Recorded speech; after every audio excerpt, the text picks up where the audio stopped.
to the site of the Battle of Evesham in Worcestershire. I haven't really done any research on this, but I believe it was 12 something, so 13th century. And it wasn't nothing to do with the War of the Roses, it was Kings and Barons or something. The Second War of the Kings and Barons, I think I've heard somewhere. But we're going to have a walk around the old site. I'll show you where we've come down from. Yeah, so we've come down there off the main road to the right of a big White House called the White House. There's a sign outside. So if you go up there and turn right, you'll actually walk into Evesham itself. And it brings you to this gate, Kissing Gate. You've got to stay to the footpaths apparently. I bet it looked a bit different here in the 13th century. Ah yeah, there's more information. Yeah, so it was August the 3rd and 4th, 1265.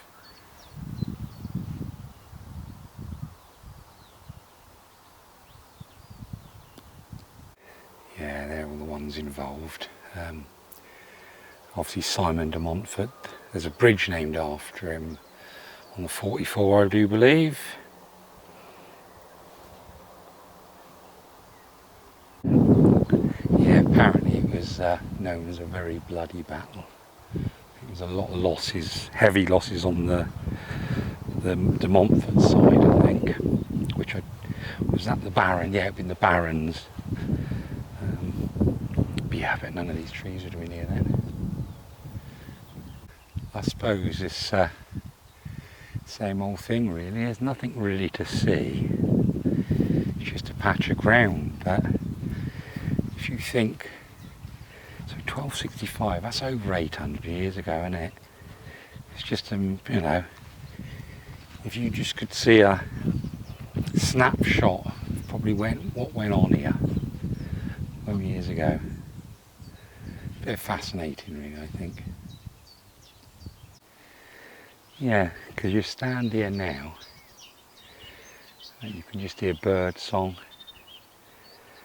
I can hear a little bit of traffic right in the background. But God, if you'd have been in here on that day, can you imagine the noise? I think there was a thunderstorm as well that night.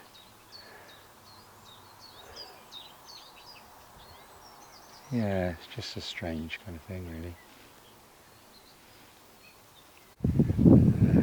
Got a lot of ladybirds here.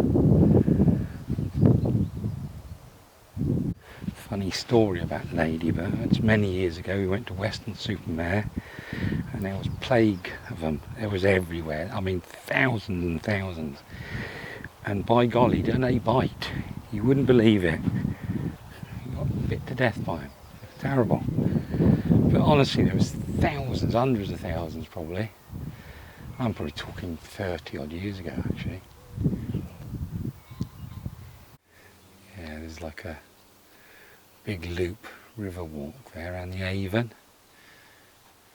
I think when they go up. I can hear grasshoppers up there. The orchard, oh, there's poppies there, look.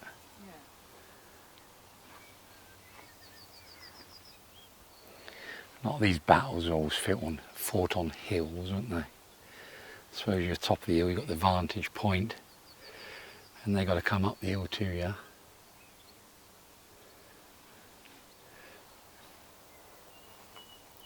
Especially in all the gear they would have been in, probably. Yeah, all these lovely poppies.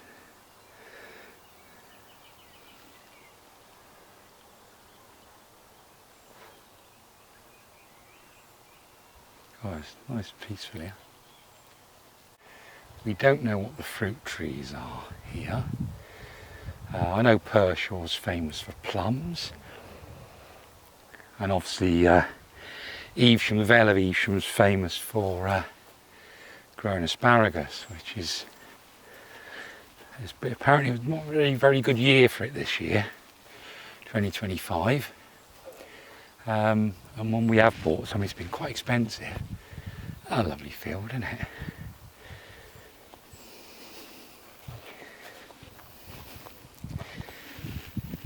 Is that wheat?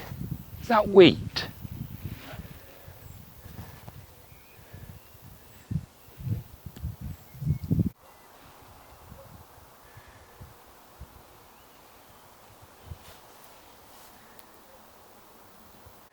Found some fruit growing.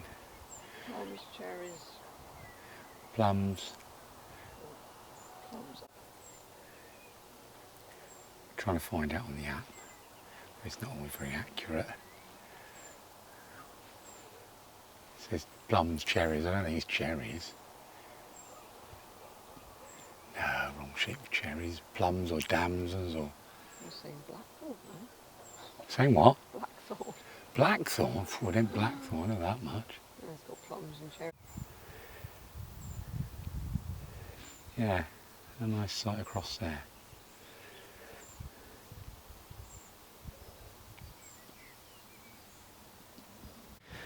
Yeah, like I said, you come to these old battlefields, and I mean, if you didn't know, you'd have never known obviously anything went on here, but you just come for the, I don't know, atmosphere, is that the right word? The vibe. It's a part of it, a massive part in history, isn't it? And like I said, it's just what devastation would have gone on here. Terrifying, probably.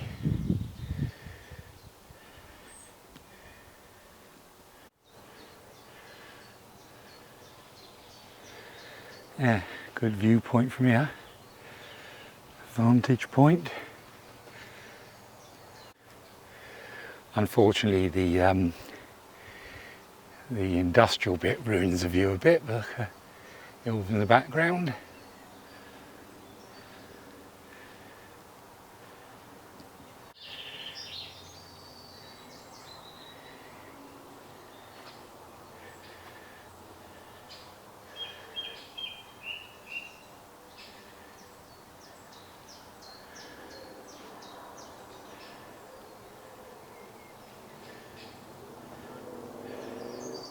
Some lovely bird song. Got a pond here. Have a look. Shame the pond's covered in duckweed a bit. I wonder what this was for, because there's like a wall either side of it. So was it man-made for some reason? Gotta be. This is another thing that fascinates me. We're right on the top of this hill here. Again, lovely view.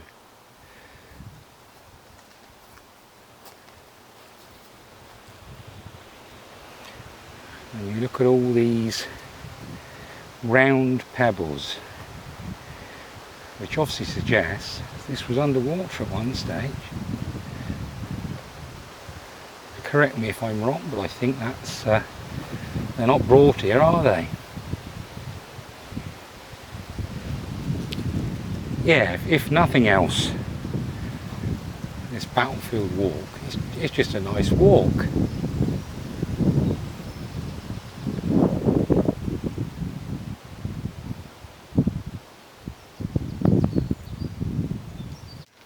So we're out to the road.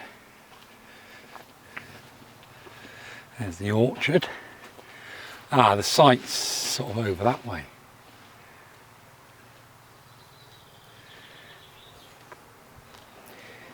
Yeah, because there's the hill over there with the mobile phone mast.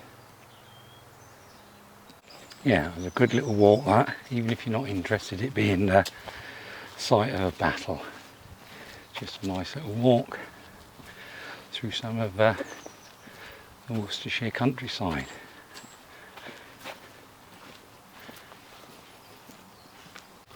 The pond is man-made, it's an ice pond. for the manor house it was apparently. Now I don't know, was it used for making ice? I'm not too sure on that. I couldn't really find anything, but yeah, it's called the ice pond anyway. So through there is the obelisk. It's a monument, but I don't know if you can get to it. Let's see if we go back up here, if you can, because that bit's private property. Oh, we thought there was a way to get to that obelisk and Leicester's Tower, but can't seem to find it. And it says there, Abbey Manor, it says no access. So whether you've got to go right the way down the bottom and back up to it, but so we might give that a miss this time. But yeah, it's a nice little walk around the battlefield anyway. We're going to head on back to the site. We're staying at Breed and Vale Caravan Park. It's only a little private site. Very nice. It's a very nice little site. Right, we'll end it there. See ya then.